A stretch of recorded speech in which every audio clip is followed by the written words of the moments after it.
Hello guys, this is Ritesh Garg. और इस video में मैं आपको बताऊंगा कि मैंने नीट की प्रिपरेशन के वक्त क्या शेड्यूल फॉलो किया था और कौन सी बुक्स यूज़ की थी।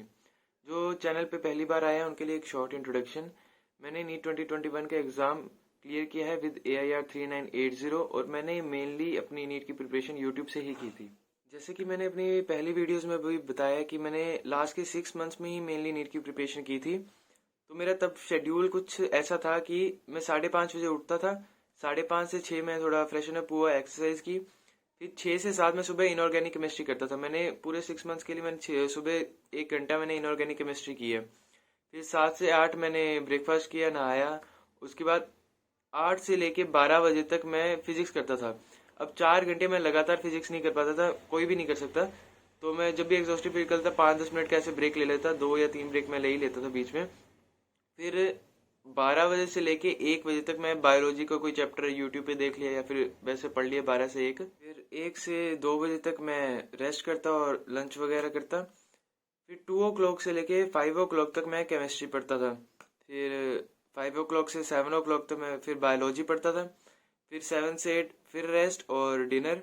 फिर 8 o'clock से लेके 10:30 तक मैं या तो बायोलॉजी करता था या फिर मेरा अगर कोई बैकलॉग रह गया वो, या फिर मैं रिवाइज कर लेता था पुराना। सो बेसिकली ये मेरा शेड्यूल था मेरी नीट की प्रिपरेशन के वक्त। और ऐसा नहीं कि मैं इस शेड्यूल शेड्यूल को हमेशा ढंग से ही फॉलो कर पाता था। कई बार नहीं होता था फॉलो, तो मेरे को कई बार इम्प्रोवाइज करनी पड़ता था। जैसे अगर मेरा किसी सब्जेक्ट का सिलेबस छूट रहा है तो मेरे को उसको टाइम ज़्यादा देना पड़ गया, और अगर कुछ समझ में नहीं आ रहा तो उसको ज़्यादा टाइम दे दिया। और जिस दिन मैं मॉक टेस्ट देता होता था तो मैं फिजिक्स केमिस्ट्री बायो तीनों में से एक एक घंटा कम करके वो मॉक टेस्ट में ऐड कर लेता था। जैसे 2 to 5 मॉक टेस्ट दे दिया। अगर मैं फिजिक्स 4 घंटे पढ़ रहा हूँ उस दिन, तो मैं उस दिन सिर्फ 3 घंटे फिजिक्स पढ़ूंगा। तो ऐसे करके थोड़ा इम्प्रोवाइज कर लेता था। और शेड्यूल की बात करें तो आप वैसे तो किसी का भी शेड्यूल पूरा कॉपी नहीं कर सकते, क्योंकि हर किसी का अपना अपना तरीका होता है पढ़ने का। कोई किसी को सुबह इनऑर्गेनिक पढ़नी अच्छी लगती है, किसी को सुबह बायोलॉजी पढ़नी अच्छी लगती है। तो ऐसे आपको भी अपना शेड्यूल मोल्ड करना पड़ेगा अपने हिसाब से। आपको देखना पड़ेगा कि अगर आपको सुबह बायो पसंद है तो आप सुबह बायो करो, सुबह इनऑर्गेनिक पसंद है तो इनऑर्गेनिक करो। आपको जिस हिसाब से जैसे सही लगता है आपको वैसे करना चाहिए। और आप टास्क बनाओ कि आपको मतलब एक दिन में कितना सिलेबस कंप्लीट करना है। अब उसमें अगर आपको 10 घंटे लग रहे हैं, 12 घंटे लग रहे हैं, 14 घंटे लग रहे हैं, पर आपको वो टास्क कंप्लीट करना है उस दिन का। आपने जितना आपने सिलेबस डिसाइड किया कि उस दिन कितना सिलेबस पूरा करना है। तो अब हम बात करते हैं बुक्स की। बायोलॉजी के लिए जो मैंने बुक्स यूज़ की थी वो थी एनसीईआरटी। मतलब पढ़ने के लिए तो सिर्फ एनसीईआरटी में एनसीईआरटी ही पढ़ता था। और क्वेश्चन प्रैक्टिस के लिए मैं यूज़ करता था एनसीईआरटी फिंगर टिप्स। केमिस्ट्री के लिए मैं ऑर्गेनिक और इनऑर्गेनिक के लिए मैं एनसीईआरटी यूज़ करता था। और फिजिकल केमिस्ट्री के मैंने जैसे नोट्स बना रखे थे स्कूल के टीचर्स के, और उम्मीद के क्रैश कोर्स जो हुआ था उसमें मैंने नोट्स बनाए थे। और क्वेश्चन प्रैक्टिस मैं डीपीपीज वगैरह से कर लेता था। जैसे उम्मीद में जो डीपीपीज थी वो प्रैक्टिस कर ली, और जो मैं 2 महीने कोचिंग लगा था उसमें भी कुछ डीपीपीज मिली थी उसकी प्रैक्टिस कर ली। और बाकी मेरे पास दिनेश पब्लिकेशन की बुक थी, उसमें भी काफ़ी क्वेश्चन थे वो कर लेता था। बाकी मैं प्रीवियस ईयर क्वेश्चन प्रैक्टिस करता था। और फिजिक्स के लिए तो मैं अलग सर को फॉलो कर रहा था क्लास 11 से। तो मेरे पास फिजिक्स के तो सर के नोट्स बनाता रहता था, मैं सर को फॉलो किया। तो मैंने सर के सारे नोट्स बना रखे थे फिजिक्स के लिए। और क्वेश्चन प्रैक्टिस के लिए मेरे पास जैसे एस एल अरोड़ा थी, तो मैं उसके मतलब एग्जांपल्स तो नहीं करता था।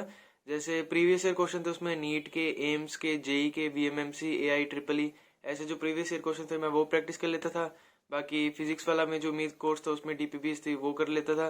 और जहाँ पर भी मेरे को फिजिक्स में जहाँ पे भी क्वेश्चंस मिलते, एक्स्ट्रा क्वेश्चन मिलते मॉक टेस्ट वगैरह में या कहीं पर भी, तो मैं फिजिक्स के क्वेश्चन प्रैक्टिस। और रही बात फिजिक्स की एनसीईआरटी की, तो मैंने फिजिक्स की एनसीईआरटी मतलब पूरी ढंग से तो नहीं पढ़ी थी। मतलब उसके ग्राफ्स वगैरह देखे थे और डायग्राम्स वगैरह देखे थे, और लास्ट में जो पॉइंट्स टू पॉइंटर होते हैं वो पढ़े थे मैंने बस। सो ये थी बुक्स और शेड्यूल जो मैंने फॉलो किया था मेरी नीट की जर्नी में।